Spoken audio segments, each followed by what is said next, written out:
જે રીતે વાત કરવામાં આવે તો રાજકોટ કોંગ્રેસ અને આમ જનતા દ્વારા રેલીનું આયોજન કરવામાં આવેલું છે.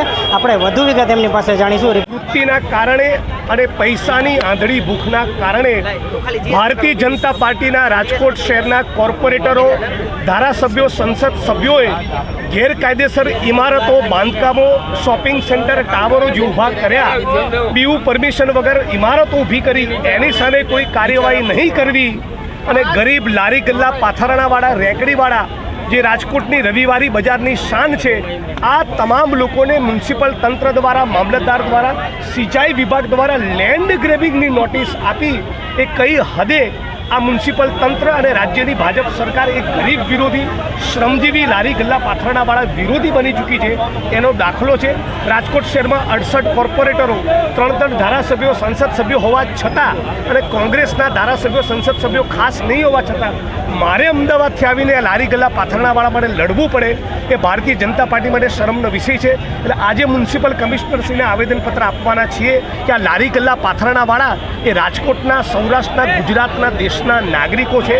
ગૌરવપૂર્વક જીવન જીવવાનો, કામ ધંધો ને રોજગારી મેળવવાનો એમનો પણ અધિકાર સ્ટ્રીટ વેન્ડર્સ એક્ટ મુજબ છે. તો તમે સ્ટ્રીટ વેન્ડર્સ એક્ટ લાગુ કરો અને વરસતા વરસાદમાં આ ગરીબ માણસોને અહીંથી બેઘર કરી ઉજાડો નહીં અને કોઈ પણ કારણસર અહીંથી અમને ખસેડવા પડે તો વૈકલ્પિક વ્યવસ્થા તમે એમના માટે ઊભી કરો. આ મુદ્દે આજે મ્યુનિસિપલ તંત્રને આવેદનપત્ર આપવાના છીએ અને બાદ પણ તંત્ર નહીં જાગે તો મ્યુનિસિપલ કચેરીની બહાર આ ચોક્કસ મુદ્દાના ધરણા ઉપર અમે બેસવાના છીએ. ભારતીય જનતા પાર્ટીની સરકાર એ માલેતુજારની સરકાર છે આજે દેખાઈ આવે છે. કેમ કે રાજકોટમાં જે તમે જોવો છો કે શેરી અને શેરીમાં લારી ગલ્લા છે અને જે પાથરણાવાળા છે એને હર હંમેશ હેરાન પરેશાન જ કરવામાં આવે છે.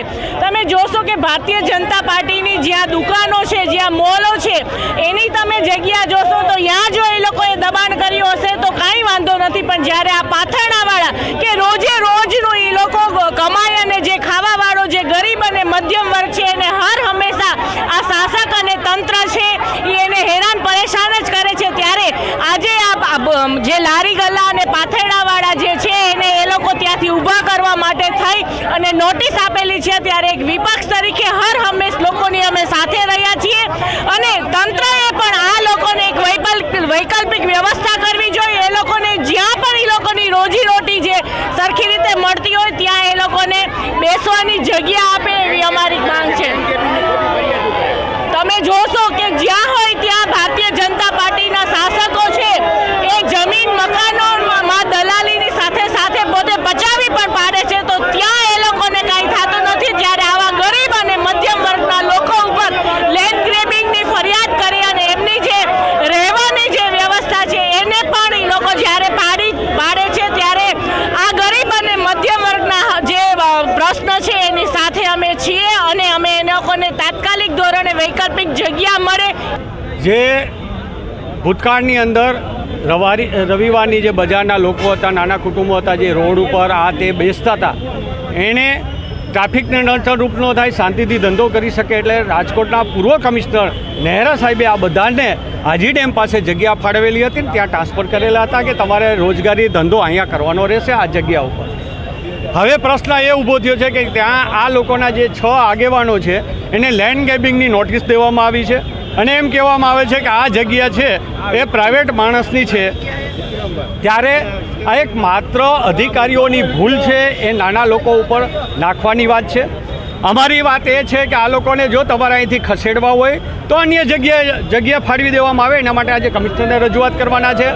અને લેન્ડ ગ્રેબિંગ ત્યાં લેન્ડ ગ્રેબિંગ હોય તો એ લેન્ડ ગ્રેબિંગના ભાગરૂપે પહેલાં રાજકોટના પૂર્વ કમિશનર અને રાજકોટના અધિકારીઓ ઉપર ગુનો દાખલ કરવામાં આવે લેન્ડ ગ્રેબિંગનો, નહીં કે આ લોકોને. કારણ કે આ લોકોને જ ખબર ન હોય અહીંયા જગ્યા કેમ ફાળવી. અને અહીંયા જે દિવાલ કરવામાં આવી એ કોર્પોરેશને કરેલી છે, એટલે પહેલું લેન્ડ ગ્રેબિંગ છે એ રાજકોટ કોર્પોરેશને કરેલું છે. રમેશ મુછડિયા, સામાજિક આગેવાન.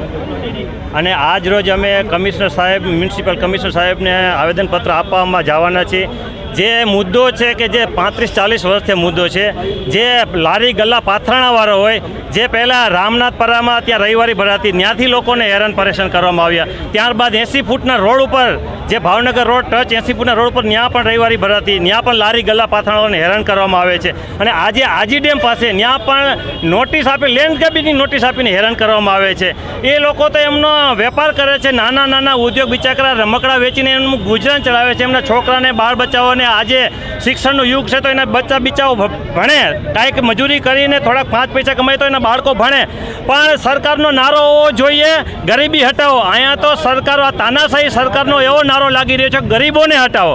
તો અમારી આવી માંગણી છે કે જ્યાં ગરીબો લોકો છે એમને પેટ પૂજા માટે, નાની એવી જે ગુજરાન ચલાવવા માટે રહેતા હોય ત્યાં એમને વૈકલ્પિક જગ્યા આપવામાં આવે અને ત્યાં સ્થાયી કરવામાં આવે. આવી અમારી માંગ સાથે આજે અમે કલેક્ટર સાહેબને મામલતદાર સાહેબ મ્યુનિસિપલ કમિશનર સાહેબને રજૂ કરવા જવાના છીએ. રિપોર્ટર સંદીપ ચાવડા સાથે KK ચોકસી, રાજકોટ.